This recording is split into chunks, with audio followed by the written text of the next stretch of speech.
Dhenkanal station ଓହ୍ଲାଇଲା ପରେ ମୁଁ ଗୋଟେ ଅଟୋର ସହାୟତା ଲୋଡ଼ିବାକୁ ଇଚ୍ଛା କଲି ଢେଙ୍କାନାଳ ବସଷ୍ଟାଣ୍ଡ ପର୍ଯ୍ୟନ୍ତ ଯିବାକୁ। ଷ୍ଟେସନ ବାହାରକୁ ବାହାରିଲା ବେଳକୁ 10-12ଟା ଅଟୋବାଲା ଜଣେ ପରେ ଜଣେ ପଚାରି ସାରିଲେଣି ବାବୁ କେଉଁଠି ଯିବ।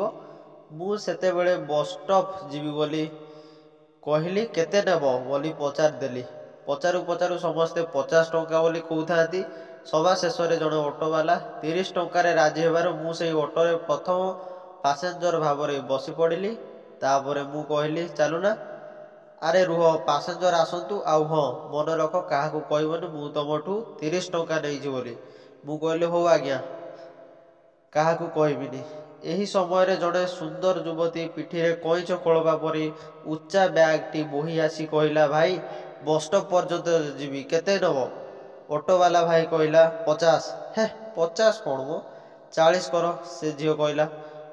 ମୁଁ କିନ୍ତୁ ଚାହୁଁଥାଏ ଯେ ସିଏ ମୋ ପାଖରେ ବସୁ ବୋଲି।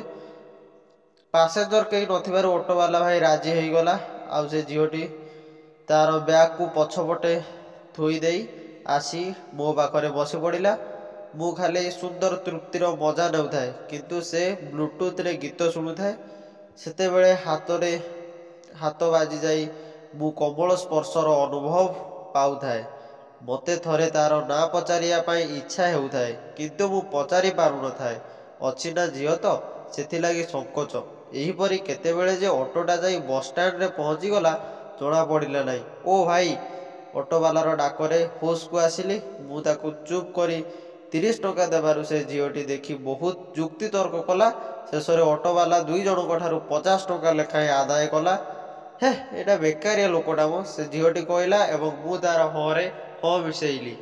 ତା ସହିତ ବନ୍ଧୁତା ସୃଷ୍ଟି କରିବାକୁ ଗୋଟିଏ ସମ୍ଭାବନା ଦେଖାଇ ତାକୁ ପ୍ରଶ୍ନ କଲି ଆପଣ କୁଆଡ଼େ ଯାଇଥାନ୍ତେ କି? ସେ କହିଲେ ବିଦ୍ୟାଧରପୁର। ମୁଁ ବି ତ ସେଠି ଯିବି। ମୁଁ କହିଲି ଆରେ ହେଇ ପଳେଇଲା ପଳେଇଲା, ଆସନ୍ତୁ ଆସନ୍ତୁ, ମୋତେ ସେ ଡାକିଲା।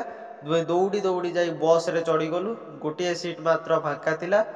ମୁଁ ସେଥିରେ ତାକୁ ବସିବାକୁ କହି ମୁଁ ତା ପାଖରେ ଛିଡ଼ା ହୋଇଗଲି। ଆଉ ତାଙ୍କ ସହ କଥାବାର୍ତ୍ତା କରିବାରୁ ଜଣାପଡ଼ିଲା କି ସେ ସମ୍ବଲପୁର ୟୁନିଭର୍ସିଟିରେ ପଢ଼ୁଛନ୍ତି ଆଉ ଏବେ ଦୋଳ ଛୁଟିରେ ଘରକୁ ଆସିଛନ୍ତି। ମୁଁ ମଧ୍ୟ ତାକୁ ମୋ ବିଷୟରେ କହିଲି। ତାପରେ ଏମିତି କଥାବାର୍ତ୍ତା ଭିତରେ ବସ୍ କଣ୍ଡକ୍ଟର ପଇସା ମାଗିବାକୁ ଆସିବାରୁ ମୁଁ ମୋ ପର୍ସରୁ ବାହାର କରି 2 ଜଣଙ୍କର ପଇସା ଦେଇଦେଲି।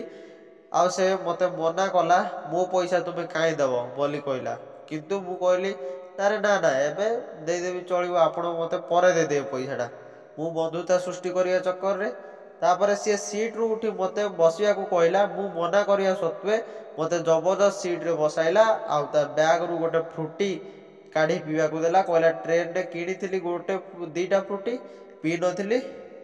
ଗୋଟେ ଟ୍ରେନରେ ପିଇବି ବୋଲି ଭାବିଥିଲି, ଗୋଟେ ଫେରିଲା ବେଳେ, କିନ୍ତୁ 2ଟା ଯାକ ପିଇନି। ଗୋଟେ ନିଅନ୍ତୁ ଆପଣ, ଗୋଟେ ମୁଁ ପିଉଛି। ଏଠୁ ମୋତେ ସେ ଗୋଟେ ଫ୍ରୁଟି ଦେଇଦେଲା। ମୁଁ ପିଇ ଜଷ୍ଟ ଆରାମ କରୁଥାଏ, ଆଖି କେତେବେଳେ ବୁଜି ହେଇଯାଏ ଗଲା। ତାପରେ କ'ଣ ହେଲା, ହଠାତ୍ ବସ୍ ଡ୍ରାଇଭର ଆସି ମୋତେ ଉଠାଇବାକୁ ଦେଖିଲା। ମୋ ମୁହଁରେ ପାଣି ଛାଟିଦେଲା। ମୁଁ ହଠାତ୍ କି ଉଠି ପଡ଼ିଲି। ଦେଖିଲି ବସ୍ରେ ଆଉ କେହି ନାହାନ୍ତି। ମୁଁ ତାଙ୍କୁ ପଚାରିଲି ଭାଇ ଭାଇ, ଏଇଟା କେଉଁ ଜାଗା, ଆଉ ସେ ଝିଅ? ସିଏ ବସ୍ ଡ୍ରାଇଭର ଆଶ୍ଚର୍ଯ୍ୟର ସହ ମୋତେ ପଚାରିଲା କେଉଁ ଝିଅ? ଏଇଟା ବା ଆମର ଗହନ୍ଦିଆ। ମୁଁ କହିଲି ଗହନ୍ଦିଆ? ସେଠୁ ମୁଁ ବାହାରକୁ ଆସି ଦେଖିଲି ଏବଂ ଦେଖିଲି ଯେ ଗହନ୍ଦିଆର ବୋର୍ଡ଼ ମରା ହେଇଛି। ତାପରେ ବସ୍ ଉପରକୁ ଆସି ଦେଖିଲି ମୋର ବ୍ୟାଗ୍ ଆଉ ନାହିଁ। ଆଉ ପକେଟରେ ହାତ ମାରି ଦେଖିଲି ତ ମୋ ପକେଟରେ ପର୍ସ ମଧ୍ୟ ନାହିଁ। ତେବେ ମୁଁ କ'ଣ କରିବି, କିଛି ବୁଦ୍ଧିବାଟ ଦିଶୁନଥାଏ ଏବଂ ଗପଟିକୁ ମଧ୍ୟ ଏଇଠି ମୁଁ ଶେଷ କରିବାକୁ ପ୍ରୟାସ କରୁଥାଏ। ତ ଘରକୁ ଫେରିବାର ଚିନ୍ତା, କାହାଠୁ ଗୋଟେ ସାହାଯ୍ୟ ନେବା